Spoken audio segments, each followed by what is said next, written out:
Hello guys, welcome to my channel study হাট। আজকে আমরা কয়েকটা ইম্পর্টেন্ট কোশ্চেন নিয়ে আলোচনা করব।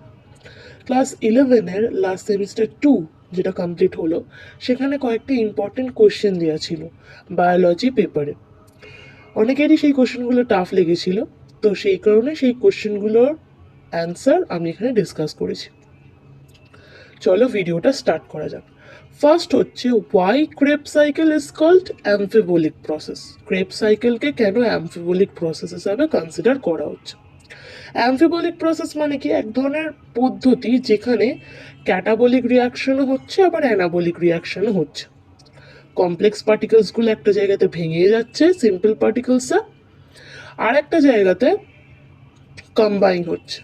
যেটা কম্বাইন হচ্ছে ওটাকে অ্যানাবলিক প্রসেস বলা হচ্ছে, আর যেটা ভেঙে যাচ্ছে সেটাকে ক্যাটাবলিক প্রসেস বলা হচ্ছে। তাহলে in case of this crepe সাইকেলকে অ্যামফিবোলিক পাথওয়ে বলা হচ্ছে কারণ এখানে অ্যানাবলিক এবং ক্যাটাবলিক দুটো প্রসেসই কিন্তু আমরা দেখতে পাবো। Serving centre hub for metabolic reaction, এখানে মেটাবলিক রিয়াকশন হচ্ছে ঠিকই, কিন্তু মেটাবলিক রিয়াকশনের আন্ডারে থাকা দুটো পদ্ধতিই কিন্তু আমরা ক্রেপ সাইকেলে দেখতে পাবো। অ্যানাবলিকও হচ্ছে আবার ক্যাটাবলিকও হচ্ছে। It also proves the amphibolic role of the TCA cycle, tricarboxylic cycle. আমরা জানি যে ক্রেপ সাইকেলকে টিসিএ সাইকেলও বলা হয়। সো সেই ক্ষেত্রে আমরা বলতে পারি যে Krebs cycle is called amphibolic process. এবার তোমাদের মেরে মাইন্ডে এই কোশ্চেনটা আসতেই পারে যে অ্যামফিবোলিক প্রসেস বলছি কারণ এখানে ক্যাটাবলিক প্রসেস হচ্ছে ভাঙছেও আবার গড়ছেও, তাহলে কি ভাঙছে কি গড়ছে ওটাই দেখা যাক। চলো,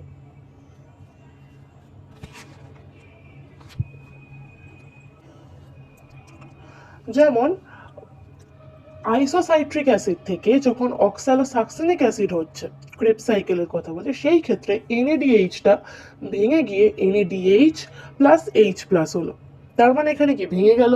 ক্যাটাবলিক প্রসেস আমরা দেখতে পেলাম।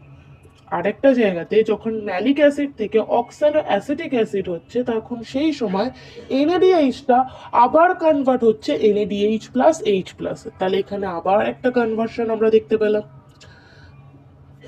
আবার কি দেখতে পাবো? যখন সাকসিনিক অ্যাসিড থেকে ফিউমারেট অ্যাসিড হচ্ছে, তখন এফএডিটা এফএডিএইচ2 তে কনভার্ট হচ্ছে। এই যে ভাঙছে ভাঙছে গড়ছে, এই প্রসেসটা কিন্তু ক্রেপ সাইকেলে ইনভলভ আছে। ঠিক আছে, এখানে গড়লো, এখানে কি হচ্ছে? অ্যানাবলিক প্রসেস হলে এফএডিটা এফএডিএইচ2 হলে এটা অ্যানাবলিক প্রসেস। এবার ক্যাটাবলিক প্রসেস যেমন সাকসিনাইল সিওএ থেকে যখন সাকসিনিক অ্যাসিড হচ্ছে, তখন জিডিপি প্লাস পিআইটা জিটিপিতে কনভার্ট হয়ে যাচ্ছে, এটা ভেঙে গেল, এটা ক্যাটাবলিক প্রসেস। তাই জন্য ক্রেপ সাইকেলকে অ্যামফিবোলিক পাথওয়ে হিসাবে কনসিডার করা হচ্ছে। নেক্সট আমরা দেখব যে ফার্স্ট হলো, নেক্সট আমরা কি দেখব যে what is the procedure advised for the correction of extreme failure, renal failure sorry. তাহলে for extreme renal failure we can see, renal failure মানে কি? রেনাল টিউবিউলের যে কাজ মানে অ্যাবসর্পশন অফ ওয়াটার সেটা কাজ করছে না। First of all renal tubule কোথায় প্রেজেন্ট থাকে? কিডনিতে প্রেজেন্ট থাকে। তাহলে কোনো যদি প্রবলেম দেখা যায় তার মানে এটা কি একটা কিডনি ডিসঅর্ডার হবে। এর ফলে দুটো পদ্ধতির মাধ্যমে আমরা এই রেনাল ফেলিওরকে ঠিক করতে পারবো। একটা হচ্ছে কিডনি ট্রান্সপ্লান্ট আর একটা হচ্ছে ডায়ালাইসিস। মোস্ট ইম্পর্টেন্ট, অনেকের এজ হয়ে গেলে আমরা দেখি ডায়ালিসিসটা কন্টিনিউ হচ্ছে। কেন? Because of the renal failure. Means renal tubule যেটা কিনা আমাদের নেফ্রনের মধ্যে প্রেজেন্ট আছে, নেফ্রনটা কার মধ্যে আছে? কিডনির মধ্যে। তাহলে নেফ্রনের কাজ কি? অ্যাবজর্পশন অফ ওয়াটার, ওয়াটারটাকে অ্যাবজর্ব করছে। তাহলে যখন ওর কাজটা করা বন্ধ করে দেবে বা ওর কাজটা করতে পারবে না, তখন কিডনির এই প্রবলেম বা ডিসঅর্ডারটা দেখা যাবে। একটা হচ্ছে কিডনি ট্রান্সপ্লান্ট, একটা হচ্ছে ডায়ালাইসিস। এবার হচ্ছে kidney transplant involves surgically replacing the failure kidney with a healthy kidney from a living or deceased donor. Suppose ধরো আমার কিডনিটা খারাপ হয়েছে বিকজ অফ রেনাল ফেলিওরের কারণে, তো সেই ক্ষেত্রে আমি একটা হেলদি পার্সনের থেকে আমি একটা কিডনি ধার নিতে পারি, কারণ আমাদের বডির মধ্যে কি দুটো কিডনি থাকে, তো একটা কিডনি দিলে কিন্তু মানুষ সার্ভাইভ করতে পারে, অসুবিধা হয় না।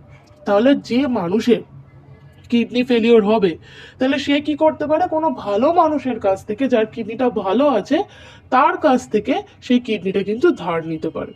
এটা হচ্ছে কিডনি ট্রান্সপ্লান্ট। নেক্সট হচ্ছে dialysis, this procedure that artificially filters the blood.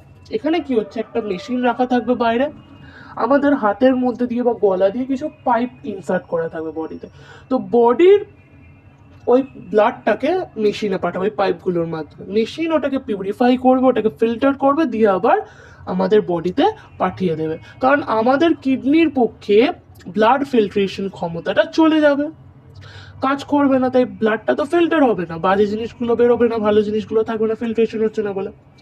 সেই কারণে এটা একটা মেকানিজমস, মানে ইনস্ট্রুমেন্টের মাধ্যমে আমাদের ব্লাডটাকে ফিল্টার করা হচ্ছে, এবং তার ফলে কি করছে, ওয়েস্ট যত প্রোডাক্ট আছে সেগুলোকে বার করে দিচ্ছে, এবং ভালো ব্লাডটাকে আমাদের বডির মধ্যে আবার একটা পাইপের মাধ্যমে ইনসার্ট করে দিচ্ছে। কিডনি কাজই করছে না, এটা যেটা হচ্ছে পুরোটাই কিন্তু মেশিনের ওপর বেস করে হচ্ছে। Next, what is the cause of Parkinson disease? Distinguish between sympathetic and parasympathetic nerves. তাহলে পার্কিনসন ডিজিজ কি দেখা যাক। The exact cause of Parkinson disease remains the combinations of genetic and environmental factors. এই ডিজিজটা কিছু genetic ফ্যাক্টরসের জন্য হতে পারে, বংশগত, বা কোনো এনভায়রনমেন্টাল ফ্যাক্টরসের কারণেও হতে পারে, কোনো রোগের জন্য। এটা একটা রোগ যেটা কোনো প্রাকৃতিক জিনিসের কারণেও হতে পারে, বা জেনেটিক্যালিও এটা থাকতে পারে। That lead to the loss of nerve cell. এর ফলে কি হচ্ছে, আমাদের নার্ভ সেলগুলো কাজ করা বন্ধ করে দিচ্ছে যেগুলো ব্রেনে আছে। দ্যাট প্রডিউস ডোপামিন, মানে আমাদের ব্রেনে যে নার্ভ সেলগুলো ডোপামিন সিক্রেট করছে, ঠিক আছে, ডোপামিন কি একটা নিউরো ট্রান্সমিটার, খুব ক্রুশিয়াল রোল প্লে করছে ফর নিউরো ট্রান্সমিটার। অ্যাসিটাইলকোলাইন তো আছেই, তার পাশাপাশি ডোপামিনটাও ইম্পর্টেন্ট, যেটা আমাদের ব্রেনের নার্ভ সেল থেকে সিক্রেট হচ্ছে। তো এই ডিজিজটা আগে কোথায় এফেক্ট করছে, এই ডিজিজটা আমাদের ব্রেনে এফেক্ট করছে। কি হচ্ছে, ব্রেনে যে নার্ভ সেলগুলো পার্টিকুলার ডোপামিন সিক্রেট করছে, সেই নার্ভ সেলগুলো কাজ করা বন্ধ করে দিচ্ছে, এবং এই ডিজিজটা আরও বেশি পরিমাণে আমাদের বডিতে ইনক্রিজ করে যাচ্ছে। এবার এটা এনভায়রনমেন্টাল ফ্যাক্টরসের জন্য হতে পারে, বা কিছু জেনেটিক কজের জন্য হতে পারে। এবার বলেছে difference between sympathetic nerve and parasympathetic nerve. Sympathetic নার্ভের ক্ষেত্রে কি দেখতে পাবো, ganglia linked up to the chain, মানে গ্যাংলিয়া যেটা আছে সেটা চেইন ওয়াইজ লিঙ্কড আছে। প্যারাসিম্প্যাথেটিকের ক্ষেত্রে গ্যাংলিয়া কিন্তু আইসোলেটেড। সিম্প্যাথেটিকের ক্ষেত্রে helps in fight or flight reaction. প্যারাসিম্প্যাথেটিকের ক্ষেত্রে concerned with vegetative aspects of day to day livings. সিম্প্যাথেটিকের ক্ষেত্রে পোস্ট গ্যাংলিওনিক ফাইবার্স লং, ঠিক আছে, মানে গ্যাংলিওনিক যে ফাইবার্সটা আছে ওটা খুব লম্বা।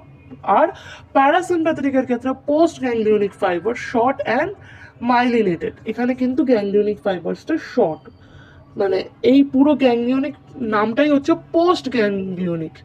প্যারাসিম্প্যাথেটিকের ক্ষেত্রে শর্ট, আর সিম্প্যাথেটিকের ক্ষেত্রে লং। তোমরা দেখতে পাচ্ছ এই পয়েন্টের কথা বলছি। Next, helps in fight or flight reaction, এটা বললাম। আর এখানে concerned with vegetative aspects of